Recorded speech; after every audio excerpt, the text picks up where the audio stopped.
Hi, I'm Haley. Welcome back to my channel. And if you're new here, welcome to my channel. So, I started doing read along videos on here like a super long time ago, and for some reason I started like with 3, and then for some reason I dropped off the face of the earth. And it's been over a year now since I started these, and I don't know why I didn't continue it before. I don't know if like life just got in the way or I got distracted by other things, but I am going to try and continue them because I do want to continue them. I just I guess I just hadn't found the time. Oh, of course, I know you're gonna be thinking like, haven't found the time in like a year? Well, I guess I don't know, I guess I just forgot about them for some reason. But, anyways, so welcome to video 2 for Little Women. I know it's been a long time. I'm gonna try and recap the first chapter of Volume 1, or Part 1, as best as I can. So, we start out. Oh my gosh. I'm so bad at recaps, so please bear with me. So, from what I remember from chapter 1, we met our 4 main characters. Uh, the sisters, Meg, Jo, Beth, and Amy. And they, if I remember correctly,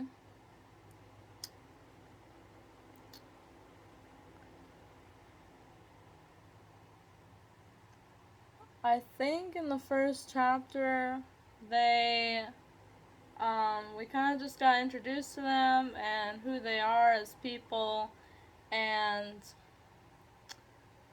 um, and we met, their mother, who is, I've, I've seen some of the movies and adaptations, and I even, Marmee, there we go. I'm like, how? I know the character's name, so like, how am I forgetting? Okay, we met Marmee, their mother, and remember, I think from a comment, sorry, I don't know what happened to my voice there. From a comment in my previous video, I believe this takes place during the American Civil War, so the father is out, um, the father is out, um, and he's off fighting in the war, and so the girls are, this is just a story of, oh wait, obviously we know this is a story about these girls, they're the main characters, okay. So we know, um, Jo is um, the book lover, and she's a little bit more tomboyish, is what I'm picking up on, and uh, Meg is more, I'd say, I feel like Meg is more like the traditional type of, um, oh gosh, how would you even describe, well, she's the one that like,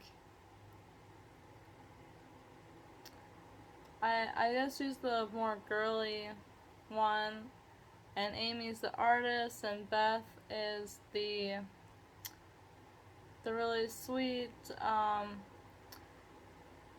I guess kind of shy too, um, shy and timid pianist, because she plays the piano. So she's a music lover. Um, so, and I think in the last chapter we got a letter. Did we get the letter from the dad? I I think we did get the letter from the father. No, we did not. Did we?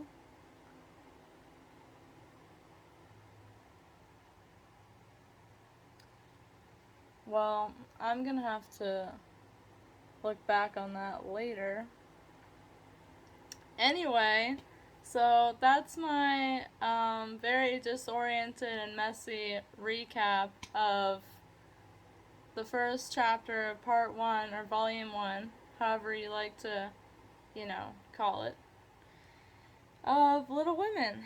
So now we are getting into now we are on volume hi, I'm Haley. I'm very unconventional, or I'm just a mess right now because I don't know.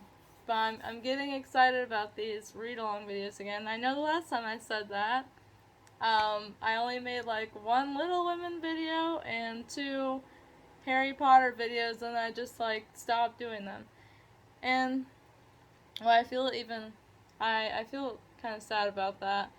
And I was also planning on doing a Christmas Carol at that time too, but that never came to pass. So, but hopefully this year I do a Christmas Carol. I might even do it soon, even though it's not Christmas time right now. I might still do it. I mean, because some of this story takes place during Christmas time that we're about to read, and it's not Christmas time at all yet.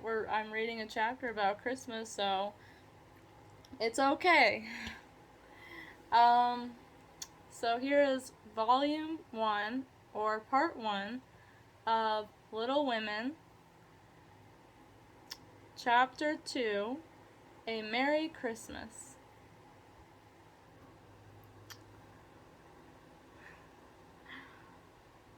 Jo was the first to wake in the gray dawn of Christmas morning. No stockings hung at the fireplace, and for the moment she felt as much disappointed as she did long ago, when her little sock fell down because it was crammed so full of goodies. Then she remembered her mother's promise, and, slipping her hand under her pillow, drew out a little crimson-covered book. She knew it very well, for it was that beautiful old story of the best life ever lived, and Jo felt that it was a true guidebook for any pilgrim going on the long journey. She woke Meg with a "Merry Christmas" and bade her see what was under her pillow. A green-covered book appeared, with the same picture inside and a few words written by their mother, which made their one present very precious in their eyes.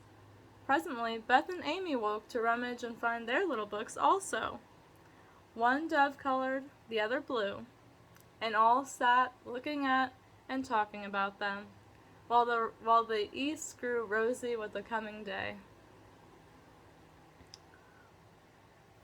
So, to set the scene, it is Christmas morning, and the girls are waking up, and they're looking underneath their pillows for the books that Marmee said, at least from what I remember.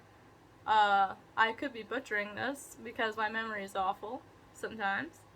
I believe Marmee did say in the last chapter that she was going to get them all books for Christmas, but I'm not entirely certain about that. I would have to look back on that. Please, someone in the comments correct me if I'm getting any of this wrong, because I know I am. But anyways, these books are their Christmas presents from Marmee, and let's keep going. In spite of her small vanities, Margaret had a sweet and pious nature. Sorry, let me start that sentence all over again. In spite of her small vanities, Margaret had a sweet and pious nature, which unconsciously influenced her sisters especially Joe, who loved her very tenderly, and obeyed her because her advice was so gently given. "Girls," said Meg seriously, looking from the tumbled head beside her to the two little night-capped ones in the room beyond, "Mother wants us to read and love and mind these books, and we must begin at once. We used to be faithful about it, but since Father went away and all this war trouble unsettled us, we have neglected many things." Sorry, I almost lost my place there. "You can do as you please, but I shall keep my book on the table here and read a little every morning as soon as I wake, for I know it will do me good and help me through the day." Then she opened her new book and began to read. Joe put her arm round her, and leaning cheek to cheek, read also, with the quiet expression so seldom seen on her restless face. "How good Meg is! Come, Amy, let's do as they do. I'll help you with the hard words, and they'll explain things if we don't understand," whispered Beth, very much impressed by the pretty books and her sister's example. "I'm glad mine is blue," said Amy, and then the rooms were very still while the pages were softly turned, and the winter sunshine crept in to touch the bright heads and serious faces with a Christmas greeting. "Where is Mother?" asked Meg, as she and Joe ran down to thank her for their gifts half an hour later. "Goodness only knows. Some poor creeter came a beggin', and your ma went straight off to see what was needed. There never was such a woman for giving away victuals and drink, clothes and firin'." I think that says firin', anyway, replied Hannah, who had lived with the family since Meg was born, and was considered by them all more as a friend than a servant.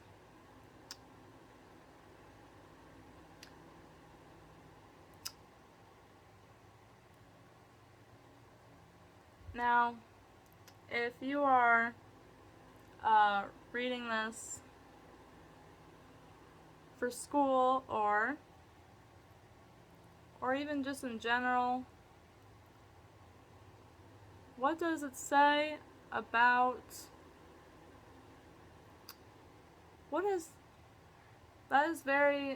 I feel like that's very indirect characterization of Marmee. Like, what does that say about her that she's willing to go, even on Christmas morning, she's willing to go out and help others,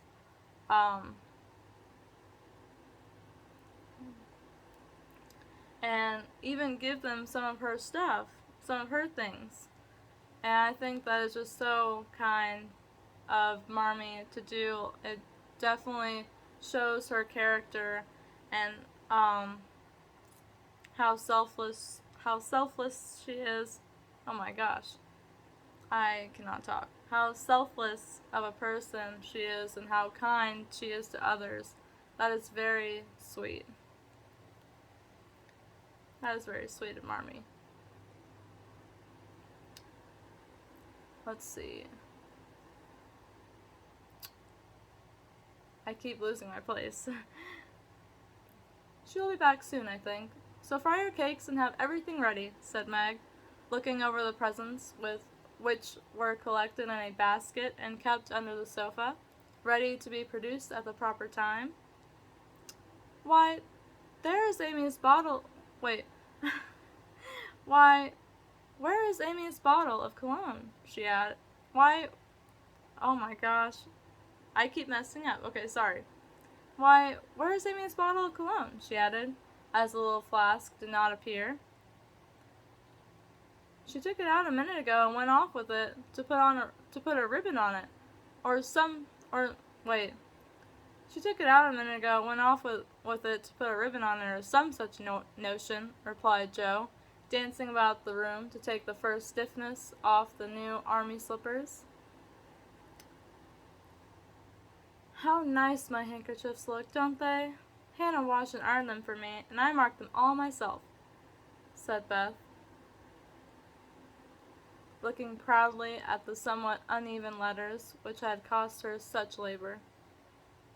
"Bless the child, she's gone and put Mother on them instead of M. March. How funny!" cried Joe, taking one up.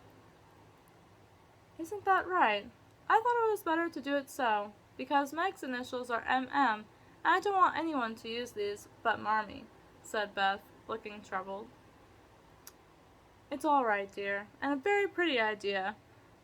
Quite sensible, too, for no one can ever mistake now. It will please her very much, I know," said Meg, with a frown for Joe and a smile for Beth.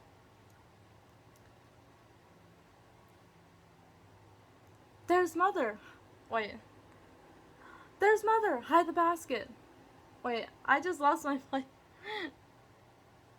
There's Mother! Hide the basket! Quick! cried Joe, as the door slammed and steps sounded in the hall. Amy came in hastily and looked rather abashed when she saw her sisters all waiting for her. "Where have you been, and what are you hiding behind you?" asked Meg, surprised to see, by her hood and cloak, that lazy Amy had been out so early. "Don't laugh at me, Joe. I didn't mean—" Wait. Oh, never mind. "Don't laugh at me, Joe. I didn't mean anyone should know till the time came. I only meant to change the little bottle for a big one, and I gave all my money to get it. And I'm truly trying not to be selfish anymore."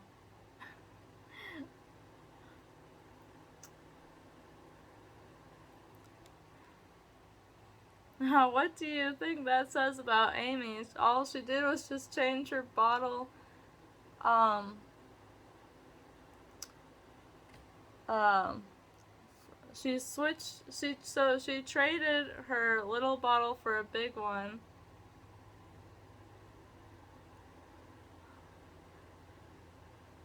Wait a minute. That actually might be a good idea, now that I think about it. Because I think that present, the cologne that Amy is getting from, I think it's meant for Marmee. So actually, that kind of says, well, I guess it depends on how you look at it. These are just my initial thoughts. Of course, I probably have to sit on that one for a while. But to switch it out for a little one and get a bigger one, to switch it out for a little size and get a bigger size, I think that's kind of sweet. So she wants her mother to have a little bit more, and by cologne, it means perfume. She probably wanted to please her mother and get her a little bit more perfume than she already got her. I think that's kind. I didn't when I asked earlier, like, what do you think that says about her? I wasn't trying to be mean or anything. I was just, I think I was just surprised or pleased by it. I don't know. I feel like I'm all over the place today. My emotions, everything. Because I'm just so excited to get back into this. And I'm actually going to try and be more regular about it from now on. Although, don't take my word for that, because every time I say something like that, then I don't. So, back to the story. Let's see. As she spoke, Amy showed the handsome flask which replaced the cheap one, and looked so earnest and humble in her little effort to forget herself that Meg hugged her on the spot, and Joe pronounced her a trump. I'm not exactly sure what trump would mean back in those times. I'd have to look that up later on to see, because that's actually really interesting. I wasn't laughing about anything in particular. I was just immediately intrigued by that word. While Beth ran to the window and picked her finest rose to ornament the stately bottle. Let's see. Window and picked her.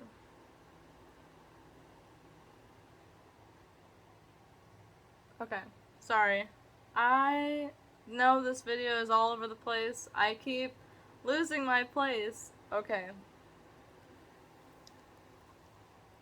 You see, I felt ashamed of my present after reading and talking about good this morning, so I ran round the corner and changed it the minute I was up, and I'm so glad, for mine is the handsomest now.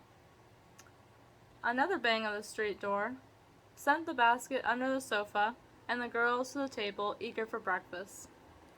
Merry Christmas, Marmee! Many of them, thank you for our books. We read some and mean to every day, they all cried in chorus. Merry Christmas, little daughters. I'm glad you began at once, and hope you will keep on. But I want to say one word before we sit down. Not far away from here lies a poor woman with a little newborn baby. 6 children are huddled into one bed to keep from freezing, for they have no fire. There is nothing to eat over there, and the oldest boy came to tell me they were suffering hunger and cold. My girls, will you give them your breakfast as a Christmas present? Now, that is so sweet of Marmee I think that's so sweet of Marmee to think about giving that family their breakfast.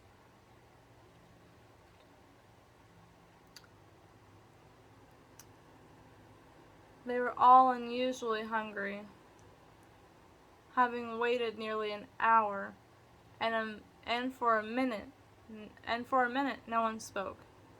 Only a minute. For Joe exclaimed impetuously, I'm so glad you came before we began. May I go and help carry the things to the poor little children? Asked Beth eagerly. I shall take the cream and the muffins, added Amy, heroically giving up the articles she most liked. Meg was already covering the buckwheats and piling the bread into one big plate. I thought you'd do it, said Mrs. March, smiling as if satisfied. You shall all go and help me, and when we come back we will have bread and milk for breakfast, and make it up at dinner time. What do you think that says about all of these women's characters? Marmee and Meg and Joe and Amy and Beth just dropping everything for sacrificing their own for sacrificing their breakfast. I don't exactly know how to word this, but sacrificing, like giving up their breakfast and giving it to this other family who doesn't have much, and it's just so kind of them to do that, to help out others who are maybe not as fortunate as them. And I think that shows how, I feel like that shows how, I can't word this right. I feel like that shows just how big their hearts are. It's just so sweet. Let's see. They were soon ready, and the procession set out. Fortunately, it was early, and they went through back streets, so few people saw them, and no one laughed at the queer party. A poor, bare, miserable room it was, with broken windows, no fire, ragged bedclothes, a sick mother, wailing baby, and a group of pale, hungry children cuddled under one old quilt, trying to keep warm. That poor family. That was just me commenting. I feel like that's just really sad. Okay, I need to keep reading, so this video is not too long. Okay. How the big eyes stared and the blue lips smiled as the girls went in. Okay, please forgive me for this next line in the story because I am not fluent in German at all, or whatever this particular language is. Let's see. Ach, ach mein Gott. Oh man, this is totally gonna show how poor my language skills are. Ach mein Gott. Oh my gosh. For those of you who are fluent in that language, I am so sorry. Please forgive me. I am not fluent in that at all, so I know that sounded just absolutely awful. But anyways, continue. It is good angels come to us, said the poor woman, crying for joy. Funny angels in hoods and mittens, said Joe, and set them to laughing. In a few minutes, it really did seem as if kind spirits had been at work there. Hannah, who had carried wood, made a fire, and stopped up the broken panes with old hats and her own cloak.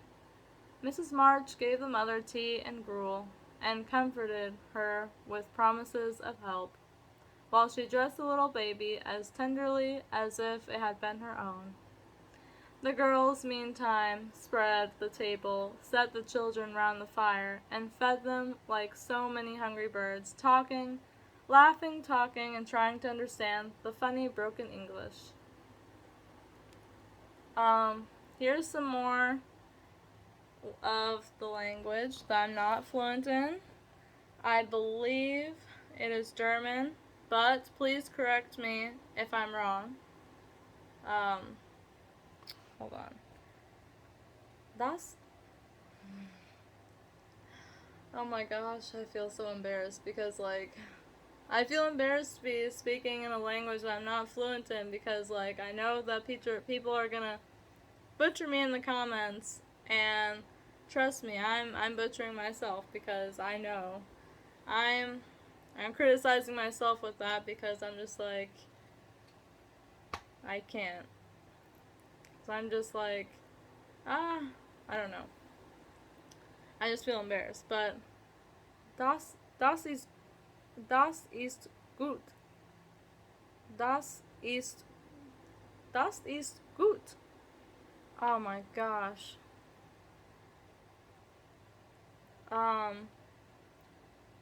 But I think it means this is good. Please forgive me for my terrible German. And the next line is Die Engelkinder. Please correct me for any of these pronunciations. If I'm getting any of these pronunciations wrong, please feel free to criticize and or correct me. Because I totally get it. And please, again, accept my apology for not being fluent in that language. And correct me if I translated that other line wrong, because who knows, I could have gotten it wrong.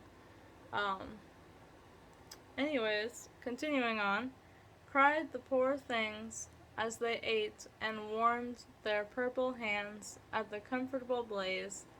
The girls had never been called angel children before, and thought it very agreeable, especially Joe, who had been considered a Sancho ever since she was born.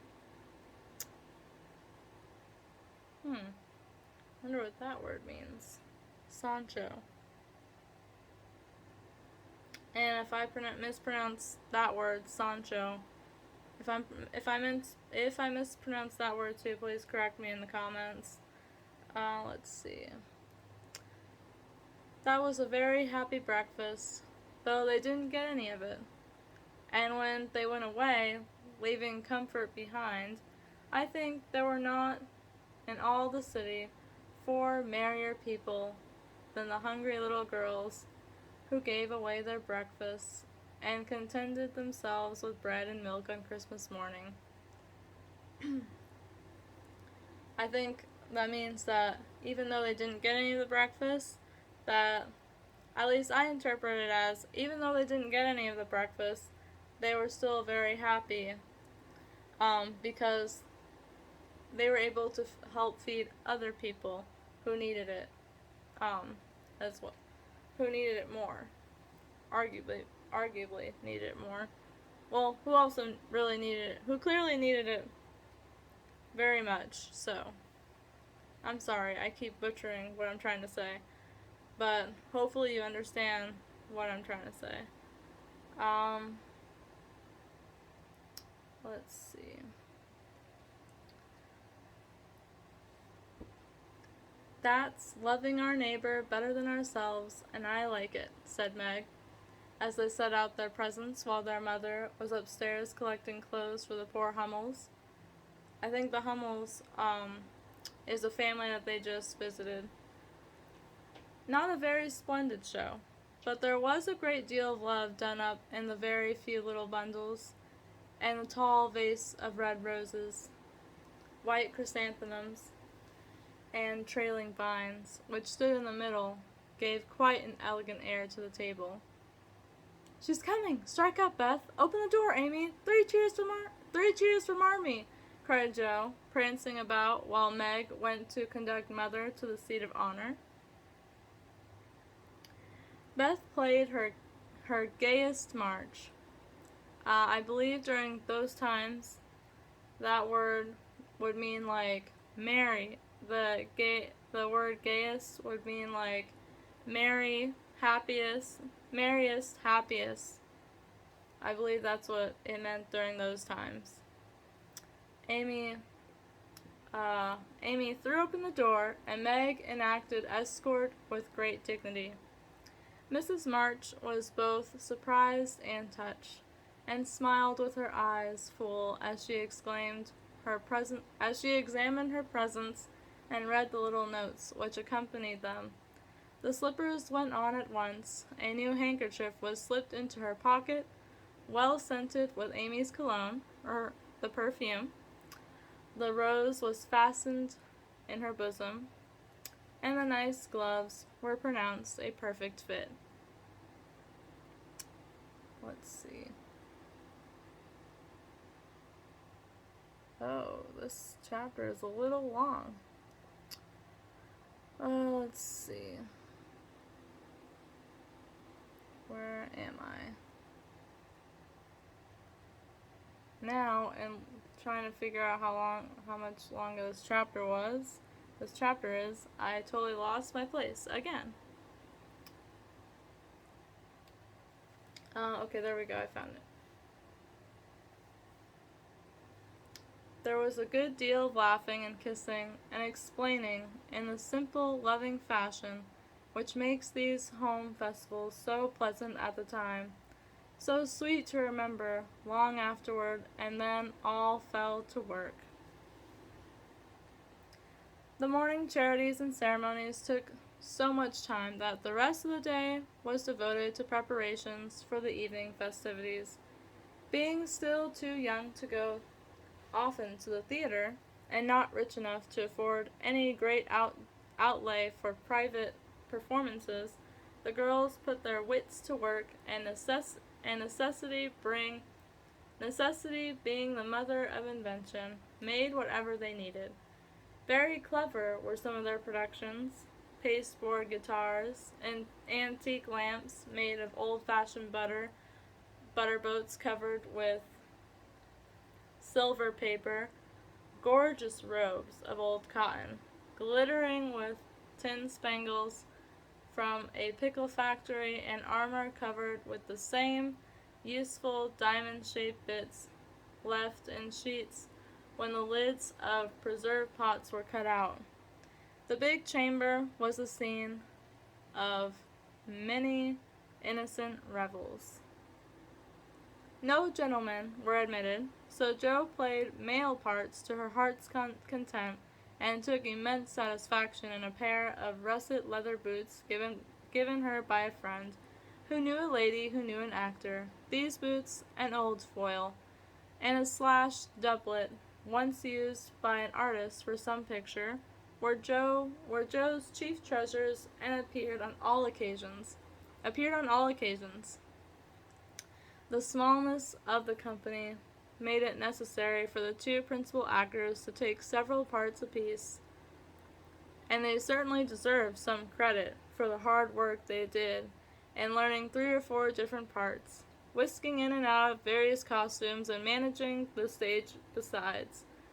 It was excellent drill for their memories, a harmless amusement, and employed many hours which otherwise would have been idle, lonely, or spent in less profitable society. So they're preparing to set this next scene. They're preparing for the play that they're going to put on for, I believe, kids around their age, or just anybody that comes, I guess, like neighbors or kids or anybody. They're putting on a play for Christmas. It's the play that they practiced in, it's a play that they were practicing in chapter 1, or at least I think they were practicing the play in chapter 1. I'd have to revisit chapter 1 to be certain about that, but yeah, that's what they're up to now.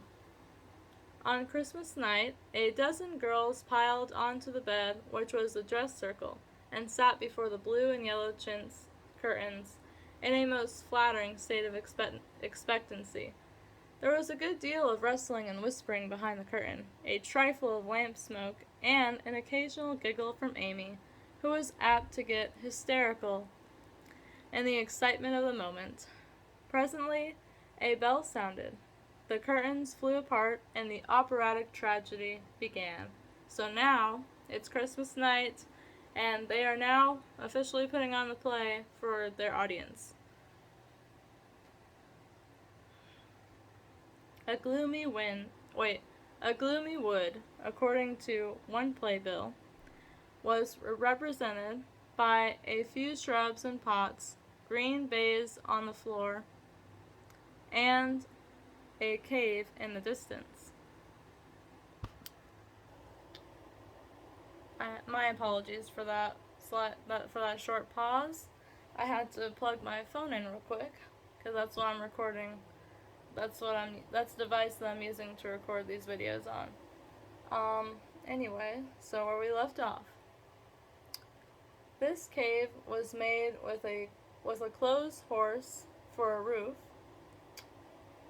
burrows for walls, and in it was a small furnace in full blast, with a black pot on it and an old witch bending over it. The stage was dark, and the glow of the furnace had a fine effect, especially as real steam issued from the kettle when the witch took off the cover.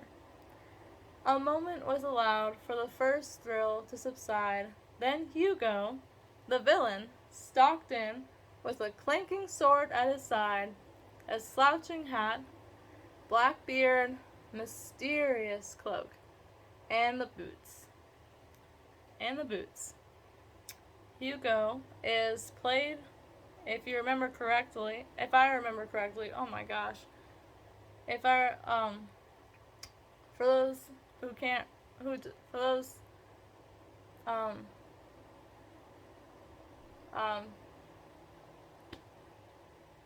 to refresh everyone's memory, Hugo is, including mine, Hugo is played by Jo, I believe. After pacing to and fro in much agitation, he struck his forehead and burst out in a wild strain, singing of his hatred for Rodrigo, his love for Zara, and his pleasing resolution to kill the one and win the other. So Hugo in the play, he he loves Zara, and he doesn't like Rodrigo, and I think it's because Rodrigo also likes Zara. So maybe he's jealous of Rodrigo, but I'm not entirely certain about that. Anyway, continuing on. The gruff tones the gruff tones of Hugo's voice, with an occasional shout when his feelings overcame him, were very impressive, and the audience applauded the moment he paused for breath. Bowing with the air of one accustomed to public praise, he stole to the cavern and ordered Hagar to come forth with a commanding. I can't remember which of the characters plays Hagar, off the top of my head.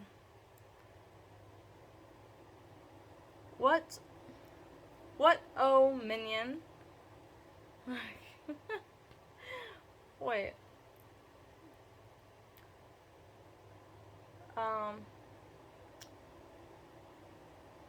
Sorry, between what and minion, I don't know whether to say the word or not because it's H-O. And I don't know.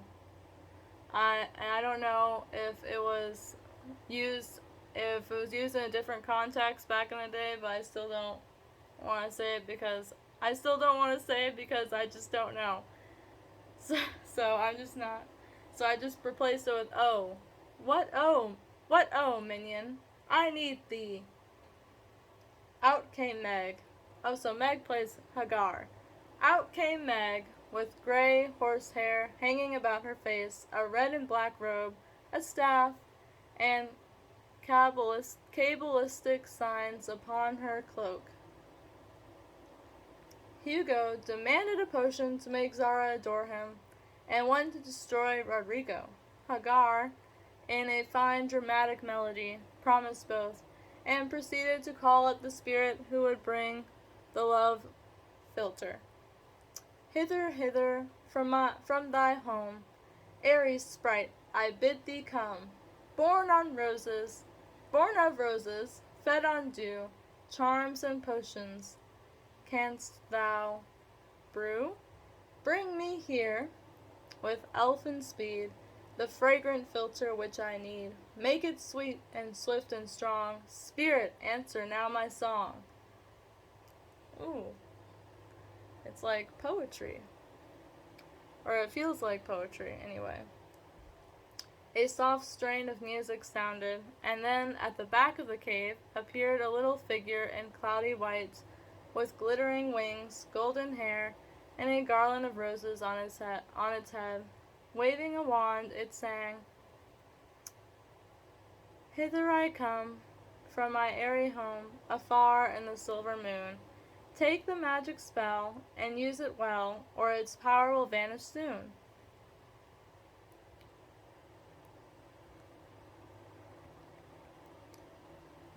Okay. And dropping a small, gilded bottle at the witch's feet, the spirit vanished. Another chant from Hagar produced another apparition, not a lovely one, for with a bang an ugly black imp appeared. Oh.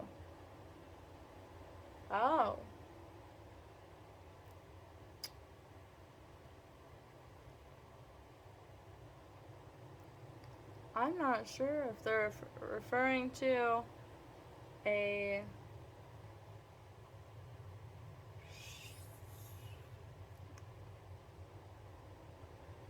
person of like short stature, and I apologize for anyone that takes offense to that. I should have read that through before I said that. My apologies. I did not see that word coming because I feel like it kind of sounds offensive, but I'm not entirely sure because I can't really speak on that. Let's just continue. Appeared and, having croaked a reply, tossed a dark bottle at Hugo and disappeared with a mocking laugh. If anyone about those words before that I was I'm sure about. If anyone if anyone has any idea what they're referring to, please comment below, because I would, that would be helpful to me and everyone else who's watching this video. Let's see.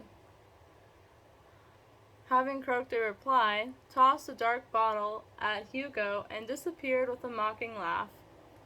Having warbled his thanks and put the potions in his boots, Hugo departed, and Hagar informed the audience that, as he had killed a few of her friends in times past, she had cursed him and intends to thwart his plans and be revenged on him.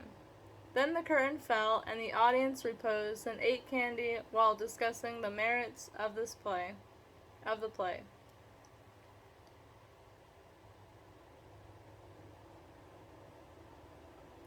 Oh, I think that means that the play is taking an intermission. A good deal of hammering went on before the curtain rose again. So now the intermission is over now, which is an intermission. And if anyone, for anyone who is unfamiliar with the term intermission, it basically means a short break. Usually used in like a musical or a play where one act ends, and then so the audience take a break, and the actors and the cast and crew take a break to I think switch things around, like the sets and everything, and they prepare for the next act. So now we're on the next act, Act 2, I guess, for the play, because the play is now, the intermission's now over. A good deal of hammering went on before the curtain rose again, but when it became evident what a masterpiece of stage carpentry had been got up, no one murmured at the delay. It was truly superb. A tower rose to the ceiling. Halfway up appeared a window with a lamp burning in it, and behind the white curtain appeared Zara in a lovely blue and silver dress, waiting for Rodrigo. I believe Zara is played by Amy in this play that they're putting on. He came in gorgeous array, with plumed cap, red cloak, chestnut lovelocks, a guitar, and the boots, of course, which I think indicates that, as well as Hugo, I believe Joe also plays Rodrigo, if I'm not mistaken about that. If I'm ever wrong with any of these if I'm ever wrong with any of those facts, please let me know in the comments. Thank you. Let's see. Kneeling at the foot of the tower, he sang a serenade in melting tones. Zara replied, and after a musical dialogue, consented to fly. Then came the grand effect of the play. Rodrigo produced a rope ladder with 5 steps to it, threw up one end, and invited Zara to descend. Timidly, she crept from her lattice, put her hand on Rodrigo's shoulder, and was about to leap gracefully down when, alas for Zara, she forgot her train. It caught in the window. The tower tottered, leaned forward, fell with a crash, and buried the unhappy lovers in the ruins. A universal shriek arose as the russet boots waved wildly from the wreck, and a golden head emerged, exclaiming, "I told you so! I told you so!" With wonderful presence of mind, Don Pedro, the cruel sire, rushed in, dragged out his daughter with a hasty aside. I'm not sure which character plays Don Pedro, by the way, which is, I believe, the father of Zara. Don't laugh, act as if it was all right. And, ordering Rodrigo up, banished him from the kingdom with wrath and scorn. Though decidedly shaken by the fall from the tower upon him, Rodrigo defied the old gentleman and refused to stir. This dauntless example fired Zara. She also defied her sire, and he ordered them both to the deepest dungeons of the castle. A stout little retainer came in with chains and led them away, looking very frightened and evidently forgetting the speech he ought to have made. Act third. So, the third act was the castle. Was the castle hall, and here Hagar appeared, having come to free the lovers and finish Hugo. Let's see. She hears him coming and hides, sees him put the potions into 2 cups of wine, and bid the timid little servant bear them to the captives bid them to the timid little servant bear them to the captives in their cells and tell them I shall come anon. The servant takes Hugo aside to tell him something, and Hagar changes the cups for 2 others which are harmless. Ferdinando, the minion,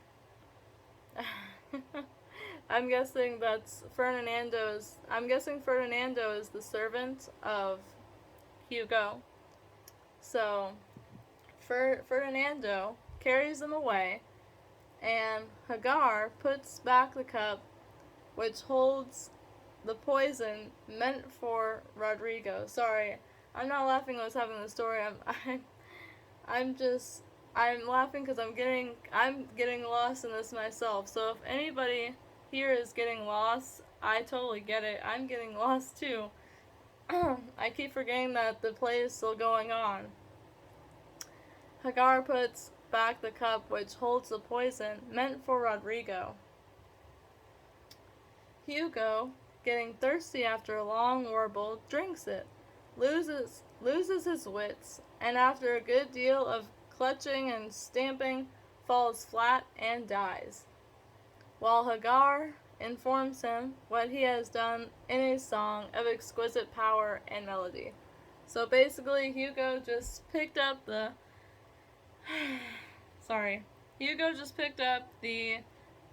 he just drank the drink that was meant to poison Rodrigo, and I guess he was so thirsty he forgot that that's what it was for, and so now he has just poisoned himself unintentionally. So now This was a truly thrilling scene, though some persons might have thought that the sudden tumbling down of a quantity of long red hair rather marred the effect of the villain's death. He was called before the curtain, and with great propriety appeared, leading Hagar, whose singing was considered more wonderful than all the rest of the performance put together. Act fourth. So the fourth act of the play displayed the despairing Rodrigo on the point of stabbing himself. Oh, sorry. I got thirsty. Let's see. Because he has been told that Zara has deserted him.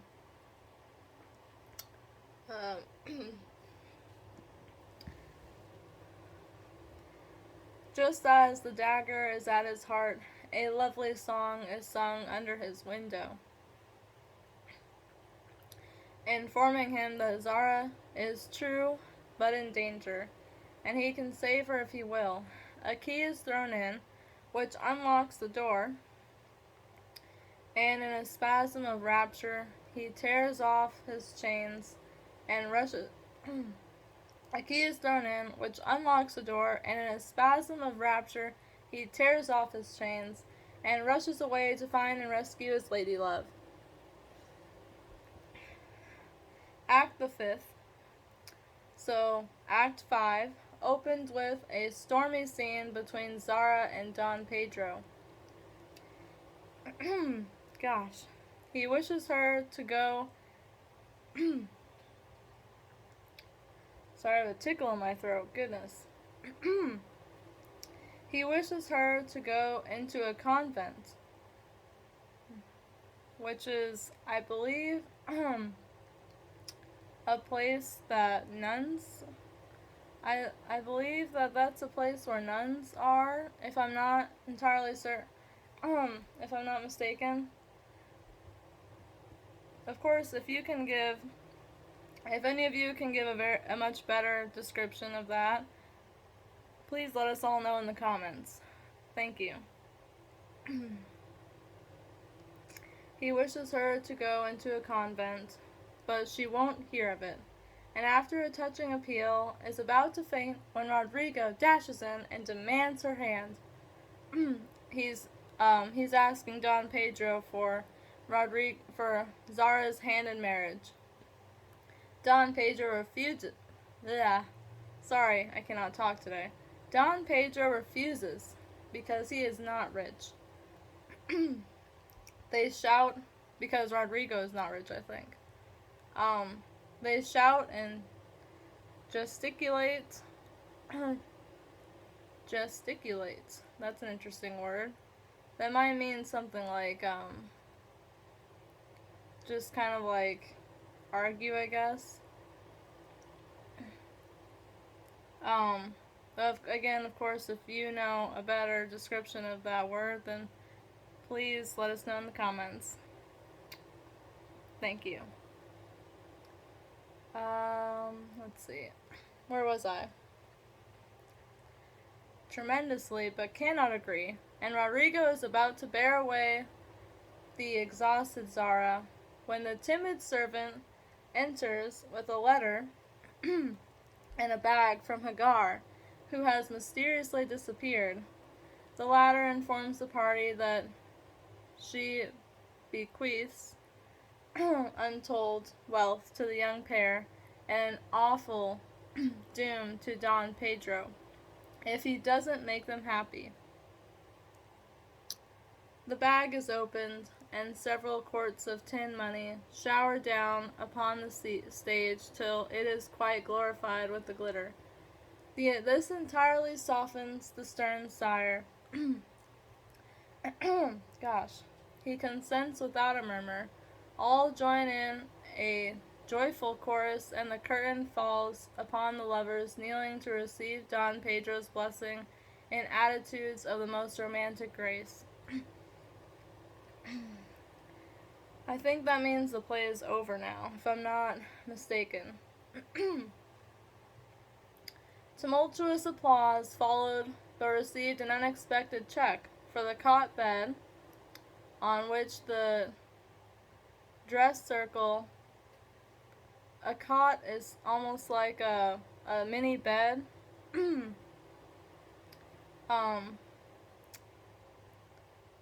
If I'm not mistaken, on which the dress circle was built, suddenly shut up and extinguished the enthusiastic audience. Rodrigo and Don Pedro flew to the rescue, and all were taken out unhurt, though many were speechless with laughter. The excitement had hardly subsided when Hannah appeared, with Mrs.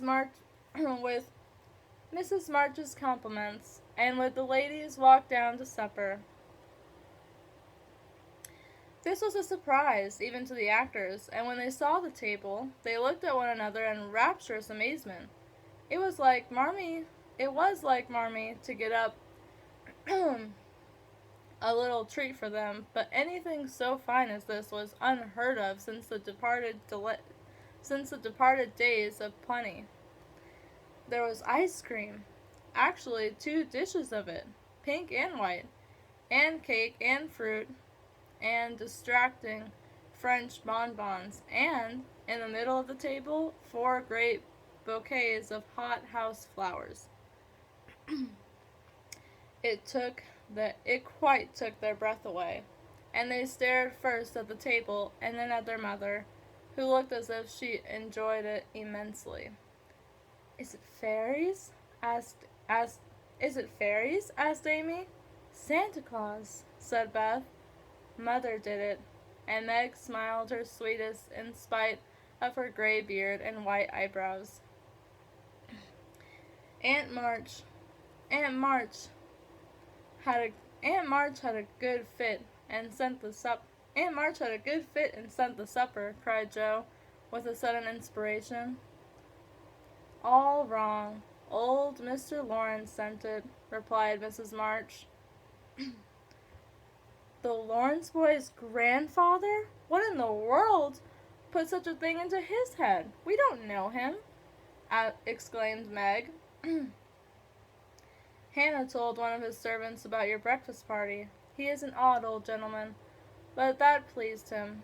He knew my father years ago, and he sent me a polite note this afternoon saying he hoped I would allow him to express his friendly feeling toward my children by sending them a few trifles in honor of the day. I could not refuse, and so you have a little sorry about my voice there. And so you have a little feast at night to make up for the bread and milk breakfast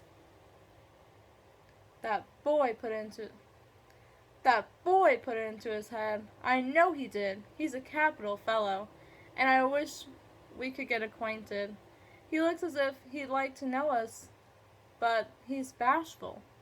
And Meg is so prim, she won't let me speak to him when we pass," said Joe, as the plates went round and the ice cream began to melt out of sight, with ohs and ahs of satisfaction. You mean the people who live in the big house next door, don't you?" asked one of the girls. "My mother knows old Mr. Lawrence, but says he's very proud and doesn't like to mix with his neighbors. He keeps his grandson shut up, like he keeps him stuck in the house when he isn't riding or walking with his tutor. It makes him study very hard. We invited him to our party, but he didn't come. Mother says he's very nice, though he never speaks to us girls. Our cat ran away once, and he brought her back, and we talked over the fence, and we're getting on capitally, all about cricket and so on, when he saw Meg coming and walked off. I mean to know him someday, for he needs fun. I'm sure he does," said Joe decidedly. "I like his manners, and he looks like a little gentleman, so I've no objection to your knowing him, if a proper opportunity comes. He brought the flowers himself, and I should have asked him in, if I had been sure what was going on upstairs. He looked so wistful as he went away, hearing the frolic, and evidently having none of his own." It's a mercy you didn't, Mother," laughed Joe, looking at her boots. Sorry. I don't know. I keep forgetting that I've already read that part. "But we'll have another play sometime that he can see. Perhaps he'll help act. Wouldn't that be jolly?"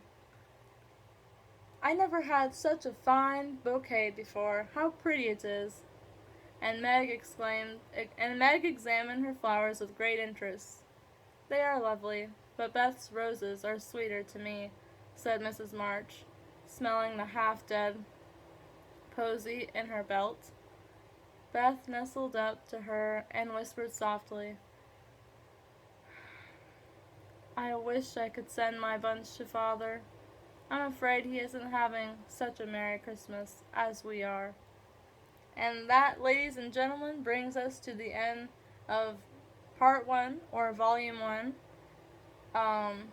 Chapter 2, A Merry Christmas, of Little Women. And at the end there, you notice that they brought up the Lawrences that live next door to them. And it seems that, um, it seems like to them that they're kind of like odd, especially the grandfather, because, um, they keep seeing the Lawrence boy, his grandson, everywhere, every now and then, but he doesn't seem to communicate with them all that much or interact with them all that much, so they're all really confused by them.